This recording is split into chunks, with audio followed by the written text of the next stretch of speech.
Hello everyone, and welcome back to our gardening channel.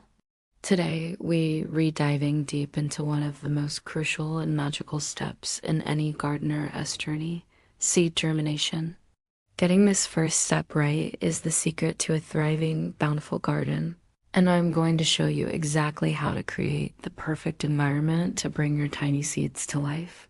It's easier than you think, and the reward is watching those first little green shoots pop up. So grab your seed packets and let's get started on this adventure together.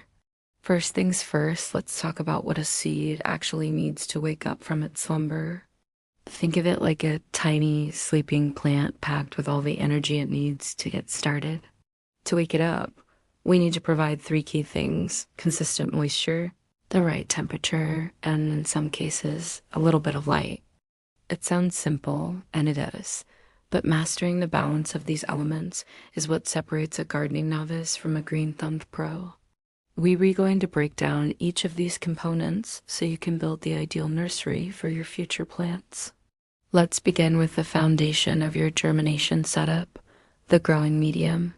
While you can technically germinate seeds in just water, using a proper medium provides support and nutrients once the seedling emerges. You have several great options. The most popular is a seed starting mix. This isn't just regular potting soil. It's a special blend that's light, fluffy, and finely screened. This texture is perfect because it holds moisture well without becoming waterlogged, and it's easy for delicate new roots to push through.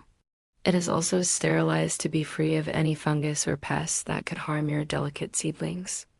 Another fantastic choice, especially for beginners, are peat pellets or cocoa coir pellets.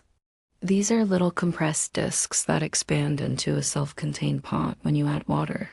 They are incredibly convenient because you avoid the mess of handling loose soil. Once the seedling is big enough, you can plant the entire pellet directly into a larger pot or your garden, which minimizes transplant shock. Jiffy pellets are a common brand you'll see, and they work wonderfully. Cocoa coir is a sustainable alternative made from coconut husks and functions in much the same way. Now that you've chosen your medium, let's get it prepared. The key here is to pre-moisten it.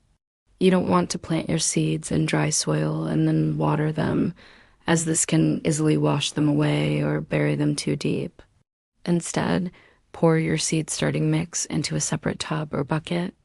Gradually add warm water and mix it with your hands until it has the consistency of a wrung-out sponge.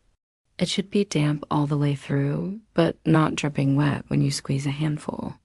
If you're using peat pellets, just place them in a tray and add warm water. It's so satisfying to watch them puff up. With your medium ready, it's time to choose your container. You don't need anything fancy. Recycled yogurt cups, egg cartons, or plastic food containers with holes poked in the bottom work great. Of course, you can also buy dedicated seed trays and cell packs from any garden center. These are great because they often come with a plastic dome lid, which is a huge help in maintaining humidity, but we'll get to that in a moment. Whatever you choose, make sure it has drainage holes. This is non-negotiable. Without drainage, water will pool at the bottom, and your seeds will rot before they even have a chance to sprout. Now for the fun part, planting the seeds. Check your seed packet for the recommended planting depth. This is super important. The good rule of thumb is to plant a seed about 2 to 3 times as deep as it is wide. Tiny seeds, like lettuce or poppies, often just need to be sprinkled on the surface and lightly pressed in. They need light to germinate. Larger seeds, like beans or squash, need to be planted a bit deeper. Use a pencil, a dipper, or even just your finger to make a small hole. Drop in 1 or 2 seeds and gently cover them with your pre-moistened mix. Don't pack the soil down. Keep it light and airy. Once your seeds are planted, we need to focus on creating that consistently moist and warm environment. This is where a humidity dome comes in handy. If your seed tray came with one, pop it on top. If not, you can easily create one by covering the tray with a sheet of clear plastic wrap. This traps moisture and warmth, creating a mini greenhouse effect that seeds absolutely love. You'll want to check on your seeds daily. If the soil surface looks dry, use a spray bottle to gently mist it. Using a heavy stream of water from a watering can will dislodge your seeds, so a fine mist is definitely the way to go.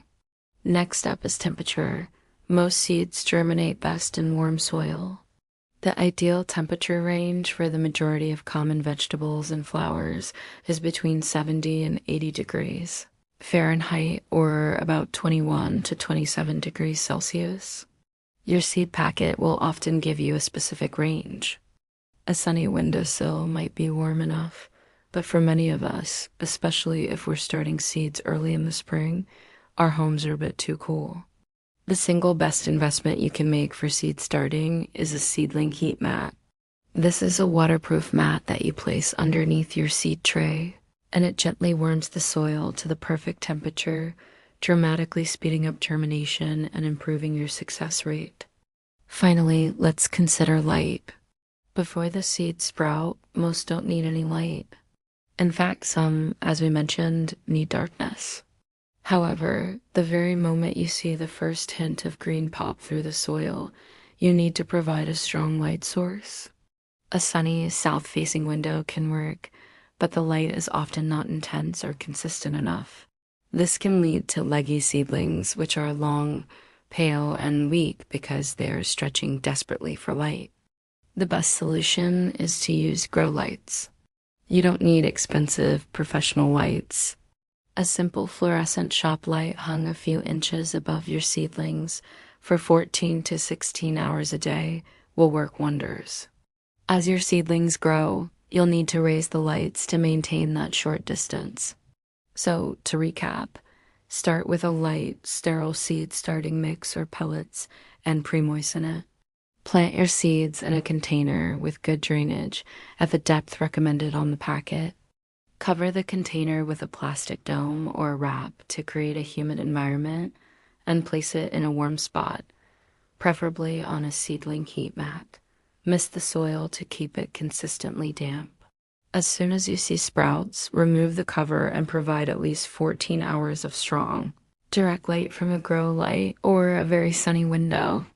Follow these steps and you'll be well on your way to a garden full of healthy, strong plants. Thank you so much for joining me today. I hope this guide helps you feel confident and excited about starting your own seeds. There's nothing more rewarding than nurturing a plant from the very beginning. If you found this video helpful, please give it a thumbs up and consider subscribing to the channel for more gardening tips and tricks. Happy planting, and I'll see you in the next video.